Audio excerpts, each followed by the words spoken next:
बड़ी खबर है कि तुर्की के राष्ट्रपति की इजराइल को चेतावनी। तुर्की के राष्ट्रपति ने इजराइल को चेतावनी दी है। एर्दोगन ने कहा है कि वार्ता फेल हुई तो इजराइल पर हमले करेंगे। उन्होंने कहा शांति के लिए वार्ता का सफल होना बेहद जरूरी है। एर्दोगन की तरफ से एक बड़ा हमला किया गया है, बड़ी चेतावनी इजराइल को दी गई है कि अगर वार्ता फेल हुई तो इजराइल पर हमले करेंगे। ये तुर्की के राष्ट्रपति ने कहा है और शांति के लिए वार्ता का सफल होना बेहद जरूरी। समझौते के लिए गंभीर नहीं है अमेरिका। ईरान का यह बड़ा दावा बड़ा वार कहता है कि समझौते की बात हो रही थी, लेकिन कहीं ना कहीं अमेरिका इसके लिए राजी नहीं है। कई ऐसी बातें अमेरिका की ओर से की गई हैं जो ईरान इस समय नहीं मान रहे हैं और यूएस उपराष्ट्रपति वेंस के बयान पर ईरान का बहुत बड़ा पलटवार है। अमेरिका की अवैध मांगे हैं वो हम किसी तरह से नहीं मांगेंगे और खास तौर पर समझौते के लिए हम आमने सामने आए थे, लेकिन अब हम इस वार्ता को आगे नहीं लेकर जाएंगे, ये कहना है ईरान का।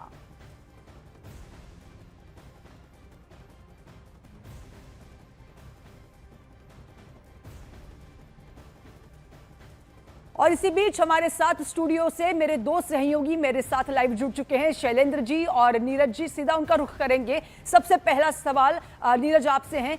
वार्ता हुई बहुत लंबी, ये वार्ता हुई, लंबा डिस्कशन चला, लग रहा था अब अच्छा नतीजा निकल कर आएगा, ये शांति हो जाएगी पूरी तरह से, सीज फायर का ऐलान हो चुका है हालांकि, लेकिन अब जो खबर निकल कर आ रही है ये विफल वार्ता रही है पूरी तरह से। 21 घंटे तक अमेरिकी उपराष्ट्रपति पाकिस्तान के इस्लामाबाद में रहे और इस दौरान उनकी तरफ से जो बयान आया उसके लगातार घटनाक्रम को आपको देखना होगा। 21 घंटों तक उनकी मौजूदगी रही, 15 से 16 घंटों तक दोनों पक्षों के बीच बातचीत हुई है। जो निगोशिएशन हुए हैं सीधे तौर पे पॉलिटिकल और जो निगोशिएटिंग टीम थी, एक्सपर्ट टीम, उनके बीच में अभी जो आउटकम है जो हमें दिख रहा है साफ तौर पे जेडी वेंस के बयान और ईरानी विदेश मंत्रालय के बयान से, वो एक बात साफ है कि अभी ये वार्ता विफल हो गई है। दूसरी चीज, संघर्ष विराम नहीं टूटा है। संघर्ष विराम के 9 से 10 दिन अभी बचे हुए हैं जो कि एक राहत की बात हो सकती है।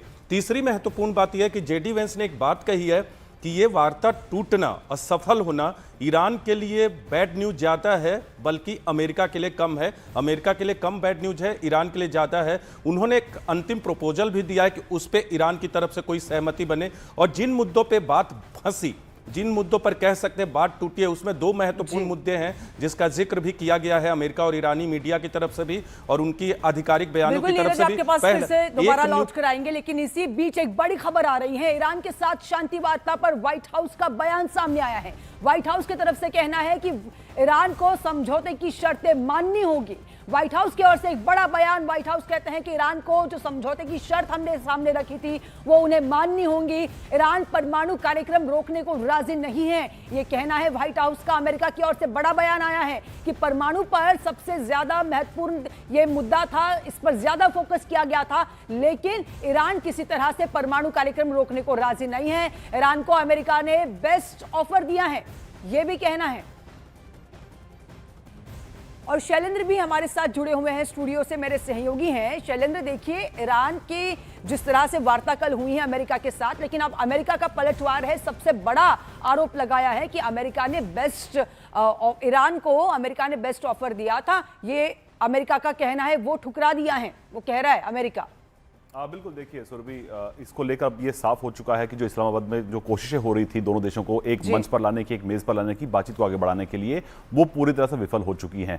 जाते जाते जेडी वांस ने कहा कि हमने एक आखिरी प्रपोजल रखा है ईरान के सामने, अगर वो उसे एक्सेप्ट करते हैं तो बहुत अच्छा, और इसके बाद वो वहां से लौट आते हैं। इसी बीच ईरानी मीडिया के हवाले से खबर आ रही है कि अमेरिका की अनरीजनेबल डिमांड्स रही हैं जिसके चलते ये टॉक्स फेल हुई हैं। अब देखना ये होगा कि जिस तरह से मेरे सहयोगी बता रहे थे नीरज कि जो सीज फायर था वो 2 हफ्ते का था, तो क्या ये सीज फायर कंटिन्यू कर पाएगा नहीं कर पाएगा, ये बड़ा सवाल है। और इसी बीच हमने कल ये भी देखा कि किस तरह से स्ट्रेट ऑफ हुर्मुज को खोलने के लिए अमेरिकन वॉरशिप्स वहां पहुंची हुई हैं और माइंस के उठाने की प्रक्रिया जारी है। ये तब हुआ कि जब बातचीत चल रही थी इस्लामाबाद में। तो ऐसे में क्या अब जो ईरान की तरफ से फिलहाल कोई इस पर सीधा कमेंट नहीं आया है, लेकिन ये जरूर है कि अब जो एक माहौल बना हुआ था जंग का, क्या उस तरफ वापस दुनिया लौट रही है? क्योंकि जो प्रयास था शांति का, हालांकि ये भी बताया जा रहा था कि आखिरी मरहले में भी, आखिरी चांस के तौर पर भी पाकिस्तान चाहता था कि एक और राउंड ऑफ टॉक्स हो पाए, लेकिन इससे पहले ही अमेरिकन जो डेलीगेशन वहां से रवाना हो चुका है और इसको लेकर ऑफिशियली ईरान भी ये बोल चुका है कि वो अपने हितों को लेकर जो भी जरूरी होगा वो कदम उठाएगा। बिल्कुल।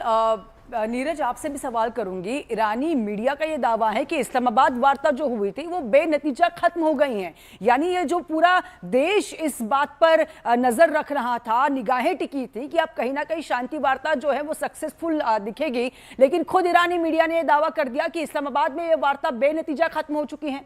देखिए, अब ईरानी मीडिया की ही बात नहीं है सुरभि, अगर आप देखिए तो सीधे जेडी वेंस से पहले एक आधिकारिक बयान आया ईरान के विदेश मंत्रालय के प्रवक्ता की तरफ से। वो लंबा बयान था और उसमें इस बात के संकेत दे दिए गए थे कि कहीं ना कहीं अमेरिका जो है, ईरान की अगर माने तो अमेरिका इस पूरी बातचीत में एक फांस बन रहा है, यानी अमेरिका वो बातें मानने को, वो शर्तें मानने को तैयार नहीं है जिससे बातचीत आगे बढ़े।